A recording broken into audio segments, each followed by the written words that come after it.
You're prepared. You know what we need you to do. We need you to concentrate, focus, and play 4 quarters of Lures football. We say it all the time, Lures football. Matt Lindsay, 25 years, a quarter of a century as the head coach at Lures. You can hear more of him mic'd up this coming Sunday night, part of our news segment, Coach Speak. It airs every Sunday during the 11 o'clock newscast. Yep, and while Chad Zolman's only been at Homestead 8 years, he's established himself as one of the top coaches in the area, winning over 77% of his games with the Spartans. That includes a 52-3 win last year over Warsaw. The two going at it again tonight out at Walters Stadium, and Zach Terrell hitting Jake Weber for the score early on in the first as the Spartans grabbed the lead, and they would just keep adding to it. Terrell, this time a screen pass to Grayson Bastion. He takes it into the end zone. Spartans up 14-0. We skip ahead to the second quarter. Warsaw with a touchdown to make it 14-7, but Terrell to Seth Coate. That makes it 21-7. Terrell, he liked throwing the ball tonight as usual. Bastion, he would get one on the ground as well. Terrell throws for 271 and 5 touchdowns. Homestead rolls 51-7 the final. At Columbia City, Eel River rivalry. We're talking Whitco, we're talking the Eagles. Eagles won this one 30-0 a year ago. It would not be that easy. First play of the game, Whitco, though, fumbles, and Columbia City recovers. They take advantage. Cody Wildman, an 8-yard touchdown, 7-zip Columbia City, but Wildman would break his ankle on the play. That is not good news if you're a Columbia City fan. How about this? Alex Stoddard looking to the senior Derek Snap, and a nice pickup right there, and then it's Stoddard at QB deciding to eventually keep this one. He would get it in the end zone for a touchdown to knot it at 7, but Columbia City keeps that Eel River rivalry trophy as they go on to win 34-21. It's a beautiful trophy. From Whitley County, rivalry to one in Dekalb County. The Barons looking for win number 1 against the Fighting Frickies of Garrett. Pick this one up first quarter. Carter Stafford hits Jake Hamill, and that would leave Dekalb 4th and 6, and Garrett keying in on the football on the very next play. Stafford tries to bounce it outside, but there's that Railroader defense coming up with the big stuff, and they would take advantage of the turnover as Braden Moreau is going to connect with Jamison Weissel for the touchdown. Garrett takes the early lead. You tack on 6 touchdowns from Todd Fricke.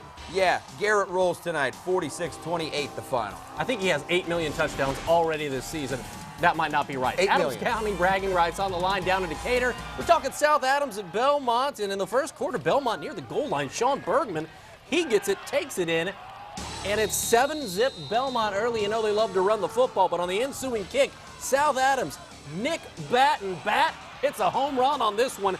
86 yards to the house. South running. Adams, I think they're going to be dangerous this year. Starfires win it 13-10. I like the Starfires. Let's go out to Woodland, New Haven, taking on the Warriors, and head coach Sherwood Haydock still looking for his first win as the head coach of the Warriors, but he had to deal with Tavon Hurst tonight. Hurst plunges in from a yard out. New Haven in control late in this one as Hurst, he was contained for the most part last week, under 100 yards. How about 273 yards, 4 touchdowns tonight?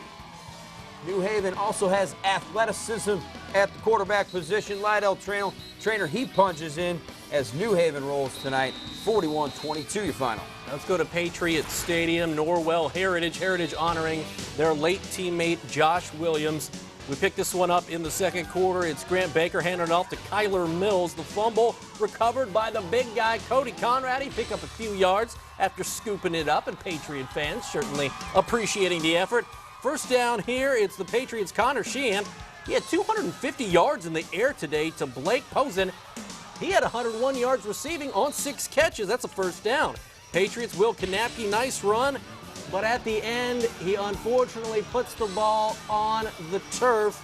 Norwell's Robbie Ritter recovers, and this one, well, it'll go to the Patriots in the end, 27-19 over Norwell. Let's go down to Bluffton. The Tigers coming off a close loss to Northfield. Look at Casey Colkman. He's got that beard already in mid-season form. Tigers hosting Manchester in the third quarter. Gunnar Reams touchdown. That makes it 14-10. Bluffton. Manchester with an onside kick. They recover it. and then Preston Penrod gets into the end zone. Manchester takes a 17-14 lead, but Bluffton, they wanted to break in that nice new field turf with a victory, so then they hand the ball off to John Rolfe. He plunges in, gives the Tigers a 3-point lead, but Rolfe not done in this one. He would end up with 192 yards and 3 touchdowns. The Tigers win this one, 32-24 the final. Let's go to Turtletown. Churubusco hosting Central Noble. Eagles coming in with 7 straight wins over the Cougars, and Busco looking good here. Alex Zolman, I know Coach Etzler likes this guy, finds Josh Lefevre. He's in the end zone for a 13-zip Busco lead, but Central Noble countering. How about a QB keeper by Tyler Skinner, number 20 on your screen. He gets 27 yards, so a nice play by Central Noble there, but Busco's Jason Nicodemus had himself a night just like that guy. I like the tambourine. Hey, Mr. Tambourine Man, it's Jason Nicodemus. 9 carries, 123 yards, and this 52-yard touchdown. 20-zip Busco at that point, and Busco puts it on 60-6. Somebody get Nicodemus a Magic Burger. We got more Highlight Zone coming up next.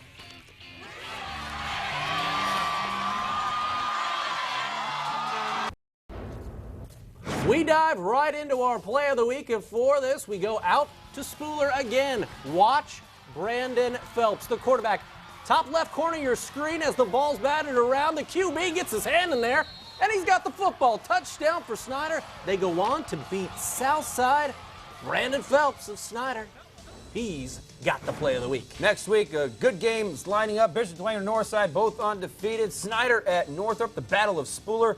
Homestead East Noble, that's always a rivalry. They're both undefeated, as well as Leo Adams Central. Colts' 3rd preseason game tonight in Indy. Where'd you see it? Wayne TV. It's the home of the Colts. Why not? Colts and Packers. Kerry Collins not playing. No Peyton Manning either. That means more Curtis Painter. You know what? He wasn't half bad tonight. Reggie Wayne, one of his biggest supporters, gets the touchdown. 10-7 though Green Bay at that point. And then it's Painter.